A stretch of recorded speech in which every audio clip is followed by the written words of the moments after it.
Hello students, देखिए last video में हम लोगों ने कंपाउंड माइक्रोस्कोप और उसकी मैग्नीफाइंग पावर का एक्सप्रेशन ड्राइव किया था। और जो एक्सप्रेशन आपको मिला था मैग्नीफाइंग पावर के लिए वो VO over minus Q 1 plus D over FE था। आज नेक्स्ट टॉपिक की तरफ बढ़ते हैं, which is about the telescope. जैसे कि मैंने शुरुआत में बताया था कि दो तरह के टेलीस्कोप हम लोगों को यहां डिस्कस करने हैं इस यूनिट के अंदर, इस चैप्टर के अंदर। एक रिफ्लेक्टिंग टेलीस्कोप, दूसरा रिफ्लेक्टिंग टेलीस्कोप। रिफ्लेक्टिंग टेलीस्कोप जिसके अंदर हम मिरर्स का इस्तेमाल करते हैं, और रिफ्रैक्टिंग टेलीस्कोप जिसके अंदर हम लेंसेज का इस्तेमाल करते हैं। तो पहले हम रिफ्रैक्टिंग टेलीस्कोप डिस्कस करते हैं।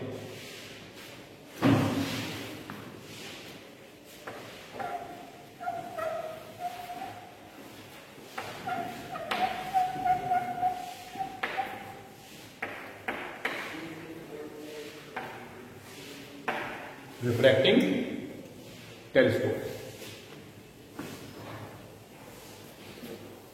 ऊंचा हो गया।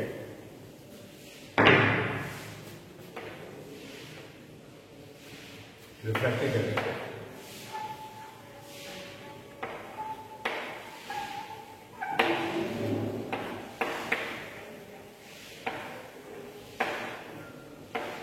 जिसको हम एस्ट्रोनॉमिकल टेलीस्कोप भी कह सकते हैं।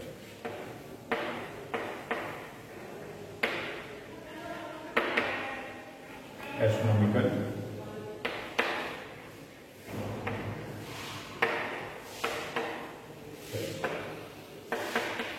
देखिए, पहले तो हम ये बात कर रहे हैं कि भाई ये टेलीस्कोप है क्या। एक ऐसा device which is used to see distant images of far off objects such as stars, planets, etc. clearly. जो एस्ट्रोनॉमिकल बॉडीज हमसे काफी दूर हैं, उनकी डिस्टिंक्ट इमेजेस को ऑब्टेन करने के लिए हम टेलीस्कोप का इस्तेमाल करते हैं। और एस्ट्रोनॉमिकल जो रिफ्रैक्टिंग टेलीस्कोप है, इसके अंदर बिल्कुल कंपाउंड माइक्रोस्कोप की तरह ही दो लेंसेज होते हैं। तो इट हैज टू लेंसेज, एक आईपीस लेंस कहलाता है, एक ऑब्जेक्टिव कहलाता है। ऑब्जेक्टिव लेंस और दूसरा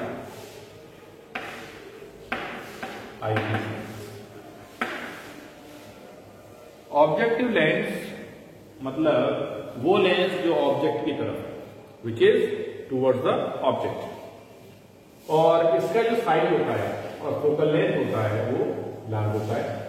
तो large F stands for focal length and large aperture.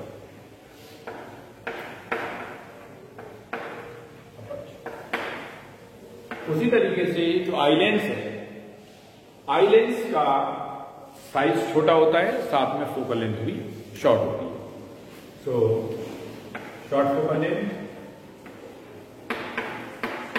Small focal length and small aperture.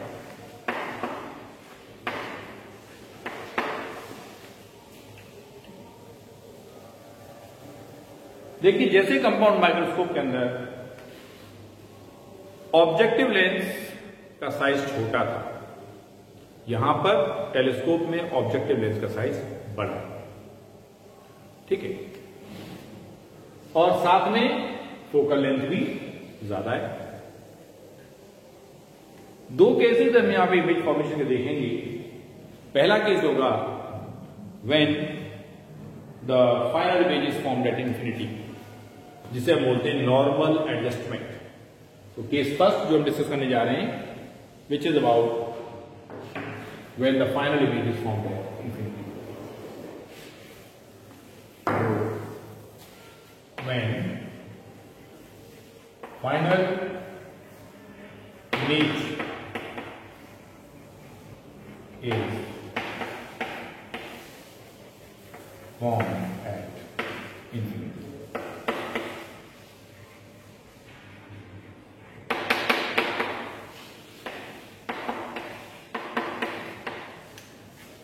देखते हैं इसका रे डायग्राम।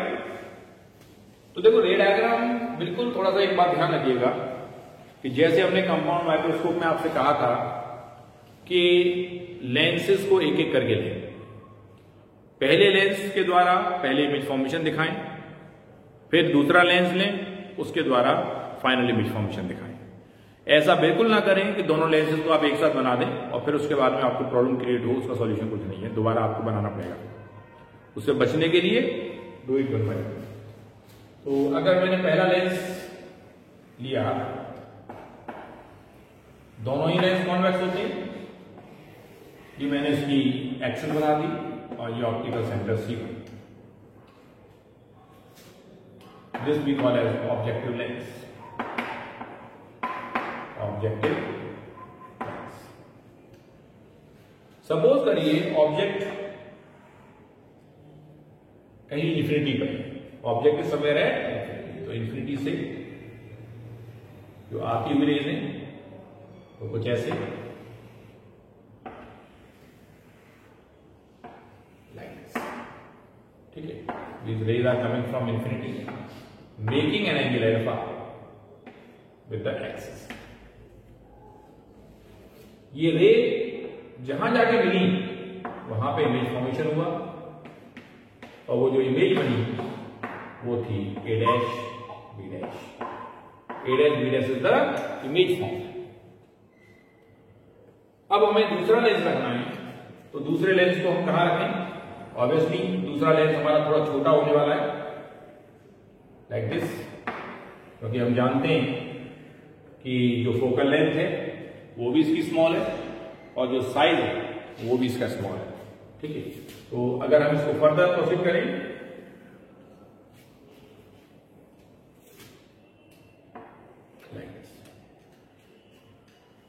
इसका centre of optical centre C2। अब देखिए A1 या A dash B dash acts an object for the second lens, जो कि आपका कौन सा लेंस है? ये आईपीस लेंस।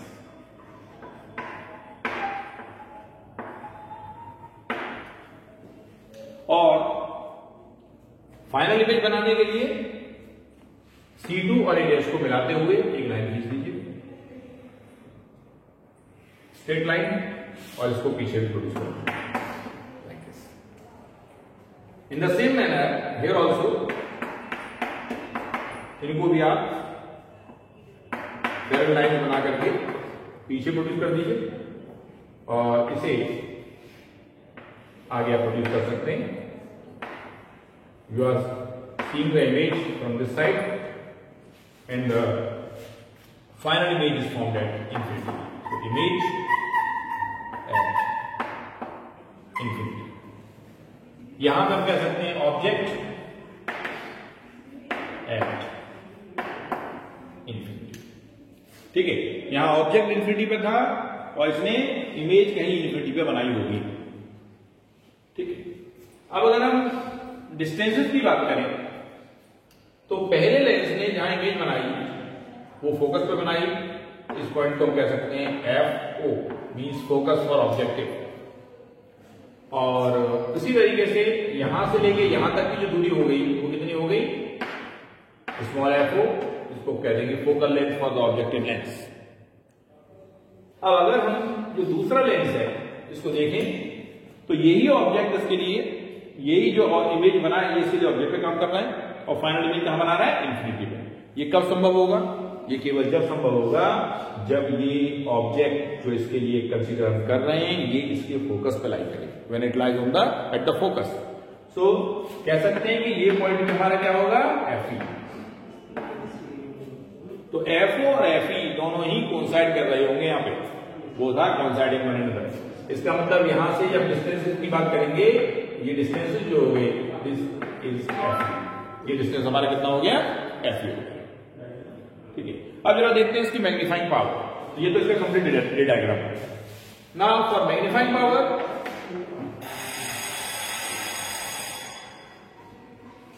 मैग्नीफाइंग पावर, इसको आप एम कह लीजिए, होता है।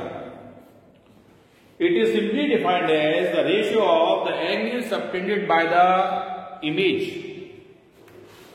and by the object when both lies at infinity. अगर हम डिफाइन कर रहे हैं मैग्नीफाइंग पावर को, तो हम क्या कह रहे हैं, इमेज के द्वारा जो आई पर एंगल बना, जब इमेज इंफिनिटी पे थी, वो मान लीजिए बीटा था, क्योंकि हमने यहां लिखा दिया इमेज के द्वारा आई पे जो एंगल बना वो बीटा था, और ऑब्जेक्ट के द्वारा जो आई पे एंगल बना वो अल्फा था। ठीक है, जब ऑब्जेक्ट और इमेज दोनों ही कहां लाई कर रहे थे, when both are lying at infinity. तो उस सिचुएशन में एम जो होगा मैग्नीफाइंग पावर वो हो जाएगी बीटा ओवर अल्फा, और अगर मैं स्मॉल एंगल्स की बात करूं तो यही बराबर हो जाएगा tan beta over tan alpha. अब एक काम करते हैं, टेन बीटा और टेन अल्फा की वैल्यूज निकालते हैं। अगर टेन बीटा की वैल्यू देखें तो ट्राइंगल हमको दिखना होगा A dash B dash C two. Tan beta is equal to A dash B dash upon B dash C two, ये बराबर हो जाएगा A dash B dash over B dash C two into tan alpha की value देखें, A dash B dash upon B dash C one, ये हो जाएगा B dash C one upon A dash B dash, B dash C one over A dash B dash. ठीक है, इसे काट पीट दीजिए, ये दोनों कट गई, तो हमारे पास क्या आ गया, हमारे पास आ गया B dash C one over B dash C two. This is it. Now put the value using proper sign convention. अब अगर हम बी डैश सी को देखें, बी डैश सी वन, देखिए ये है बी डैश सी वन, कितनी वैल्यू है, एफ ओ, इसको मैं क्या लिख सकता हूं, this will be equals to F O over what about b dash c2? b dash c2 is lying towards left of this fe, and this is minus fe, minus fe. So you have the formula m equals to f over minus f. This is the magnifying power of a telescope in the normal adjustment case. Normal adjustment का मतलब होता है when the final image is formed at infinity. ठीक है, तो ये आपका इसका एक पार्ट ये पूरा हो गया है। इसके बाद हम अगले वीडियो में डिस्कस करते हैं इसका second part, which is when the final image is formed at the least distance of distance prism, how the magnification और द मैग्नीफाइंग पावर वेरीज। ठीक है, और what will be its ray diagram, what is the difference in it, we will continue in the next video. Thank you.